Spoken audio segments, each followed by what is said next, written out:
Now, the government has admitted that migrant hotels will need to be used for years to come. We're waving a lot of them through, just accepting asylum claims. The lunatics have taken over the asylum system. Doing nothing, absolutely nothing. What they can with the resources they have. Crossing the channel.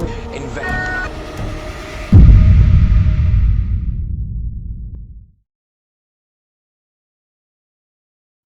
Welcome to Tactical Truths, the go-to series for military news, tactical analysis, and frontline stories that matter. Before we get started, I need your help. 73% of you who watch regularly haven't subscribed yet. If you like what we do, hit that subscribe button, it's free, and helps us make this show better for you every single week. I'm Phil Campion, former UK SAS, and this is Tactical Truths.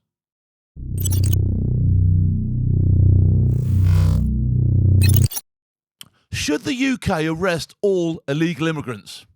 Well, you land on our shores with no ID, no visa, and no legal right to be here. What should happen? Simple. Arrest. If I broke into your house, would you invite me to dinner? No. You'd call the police. You see where I'm coming from, don't you? Migrant hotels will need to be used for years to come, despite their election pledge, of course, to scrap them. And a new Treasury report also finds that hotels have made record profits from government contracts, housing around 38,000 migrants. And that's not including the additional 66,000 Well, I bet them hotels are rubbing their hands together, aren't they? others who are being housed in other forms of accommodation. And how the government planning to end the use of hotels? Well, now it looks like they'll simply allocate some of the 1.5 million new homes they're planning to build. Another day where the lunatics have taken over the asylum system. Let's speak now with GB News' home and security editor Mark White. Mark, a 4-star hotel for a newly arrived illegal is one thing, but to give a new build to a new arrival, take... I mean, a new build. A new build. Are you actually hearing this? A new build. Now, tell me if I'm wrong, all right? Tell me if I'm wrong. There must be people who've been on those council lists for 10, 15, 20, maybe even as much as 30 years, who are going to be lucky if they get something out of their area that isn't adequate for what they need. And yet, we're giving stuff away to people who've put nothing into our system whatsoever. Is that a good idea? The biscuit. Yeah, I mean, even if they don't get a new build, it's still going to potentially impact those that might have moved into the accommodation that someone who's gone into the new build is then taking up. I think what we got to look at here is we're trying to get £10 of shit in a £2 bag, aren't we? So, yes, there's a knock-on effect there. We've had 1,500 migrants who've come across the channel in just the past 6 days, adding to the numbers who will need to be put in the hotels. It's 4 a.m. and the people smugglers are out on the beaches of northern France. As we watch, a dinghy draws up and dozens of people climb aboard. It's fast and efficient.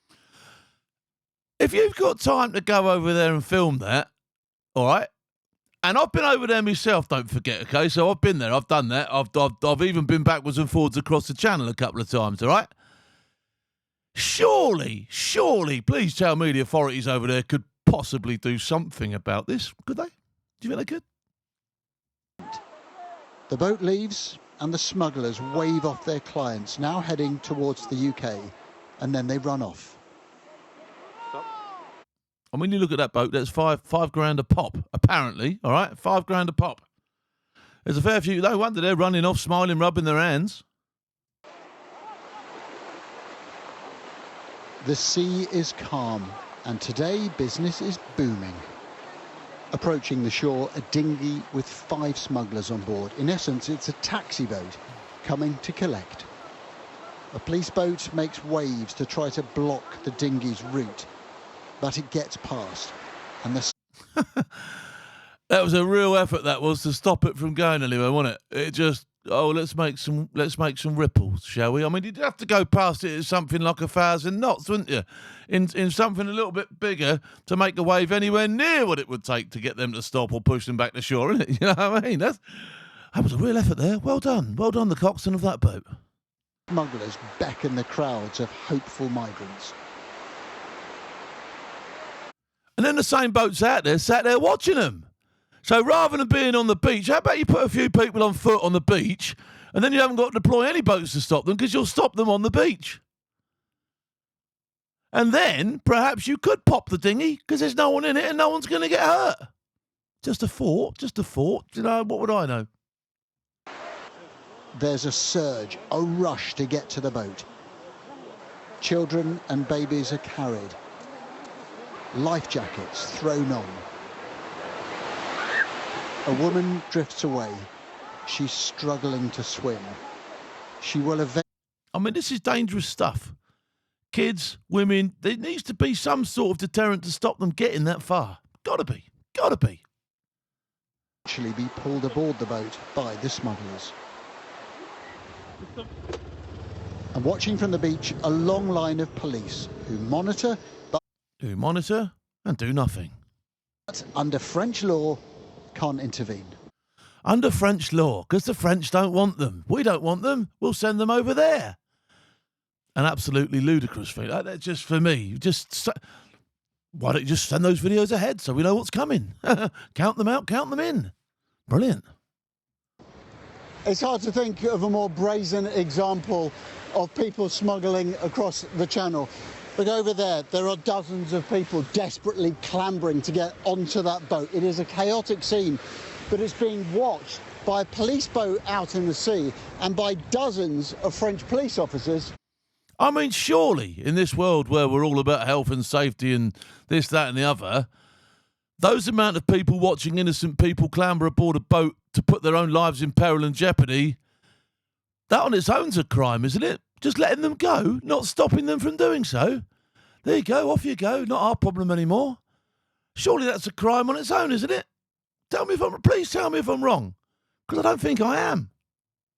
On the beach. The final people drag themselves up onto the boat. This isn't Calais, where tensions with migrants are well established. Ouistreham is a sleepy fishing port 4 hours to the west, but it has 3 ferries a day to...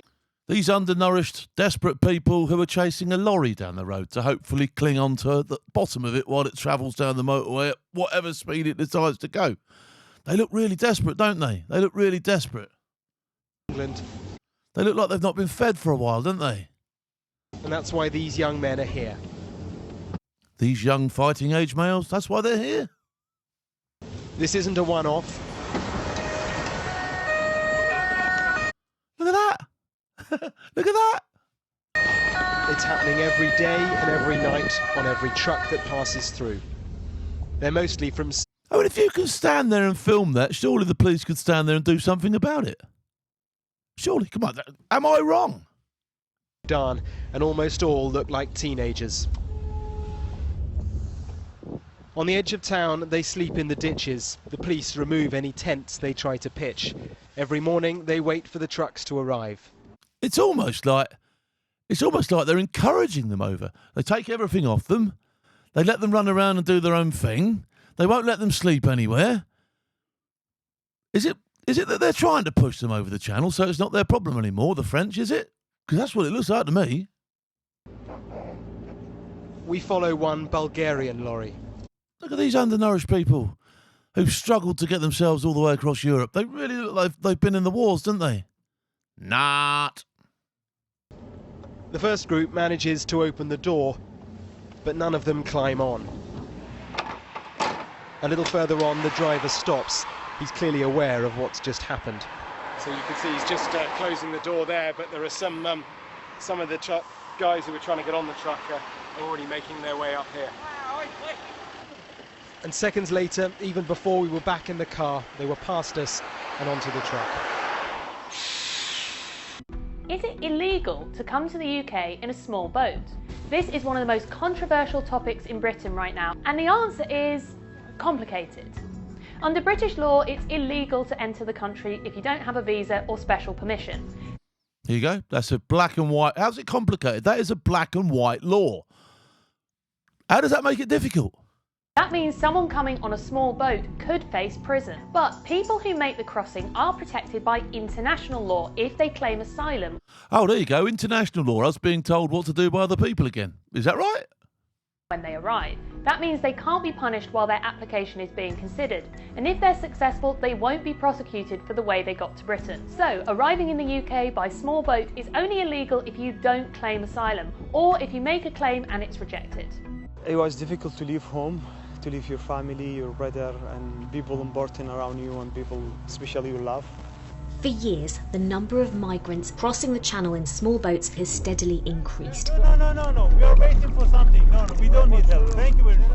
In 2021, there were record numbers of migrants crossing on a single day. In Sudan, Darfur.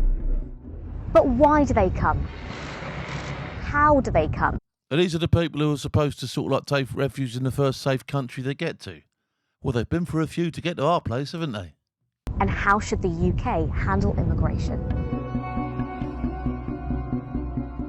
Well, I'm sure you've all got plenty of ways and thoughts on the subject. So leave your comments below on how you would deal with immigration. I'll let you know what I think at some point, but not right now. Let's crack on a bit. For those fleeing persecution and crippling poverty, the UK is an attractive place to live.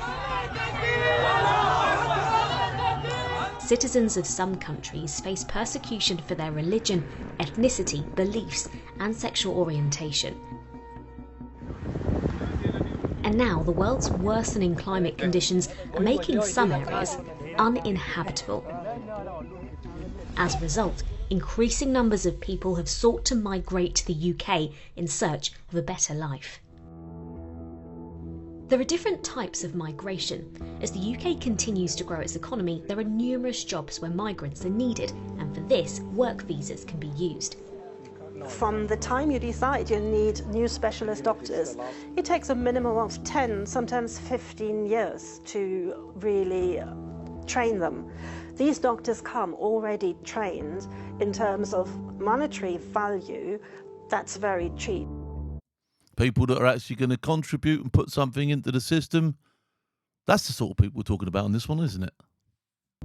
Companies in the UK can legally sponsor individuals, provided they demonstrate that they are unable to find British citizens who can do the same work.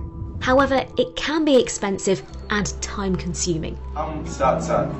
Together. Juntos. Visas are also granted for students who come to the UK. Then there are asylum seekers. Well, you know what happens with the students, because most of these places charge them the earth to go on the courses anyway, don't they? So there's not a problem with those coming in, is there, surely? And again, they're contributing something to the system, aren't they? Persecution, war or adverse conditions caused by climate change. Under the UN Refugee Convention, countries have an obligation to allow asylum seekers to stay in the UK for the duration of an asylum claim. And that's also fine. I don't have a problem with that. I don't have a problem if you've come from a war-torn country. And all right, even if you didn't stop at the first safe place you got to and decided to come all this way, then let's have a look at your application. Let's work out who you are and what you're here for, and then make a decision based around that. Not too much of a drama with that one, to be honest, all right? And I've been to some of these places, so I do know what I'm talking about a little bit, all right? I've seen the devastation. I've seen what they've fled. I've seen the persecution firsthand, all right? So I understand a little bit about it, all right? They have a duty to process that claim. If these claims are successful, asylum seekers can go on to live in the UK with a pathway to future citizenship 10 years later. The UK actually registers fewer first-time asylum applicants than many other EU countries. In 2020, for instance, the highest number of first-time asylum applicants was registered in Germany, followed And look at where Germany are now. Then by Spain, France and Greece. Contrast all of that with the UK. But then look at the size of their countries compared with the UK as well, shall we? Shall we just do that? Shall we? Maybe. And then look at the proximity they are to the places these people have come from, compared with the UK, shall we? So come on, whoever this news people are, let's get the nuts and bolts and the whole truth out, shall we? Right, illegal immigration. This is where people's backs go up, and this is where there's a proper problem. We got a warrant. Could you open the door, please? Anyone who is not in the process of seeking asylum or does not have a work or student visa will be entering the UK illegally. It is difficult to know. And let's just put this in perspective. If there is a genuine reason for claim, why would you not put yourself in the system? How many people? Why would you lose your paperwork? Why would you not declare who you are? Why would you come across the channel and spend £5,000 when you could get on a plane for about 58 quid from some of these places? Why? Successfully entered the UK and are living illegally due to them not having any records, although one estimate puts the numbers between 800,000 and 800,000, more than we have in the British Army. 1.2 million. Look, in summary, I don't have a problem with people coming to this country who genuinely need sanctuary and refuge, right? That ain't a problem. And I don't have a problem with people who want to come here, work, put into the system and get with the programme. What I do have a problem with is people who don't want to get with the programme, don't want to integrate, don't want to do things properly and are basically now cluttering up all our systems with their nonsense. They need dealing with, they need discouraging from coming here, and that's the way I see it. Let me know what you think in the comments below.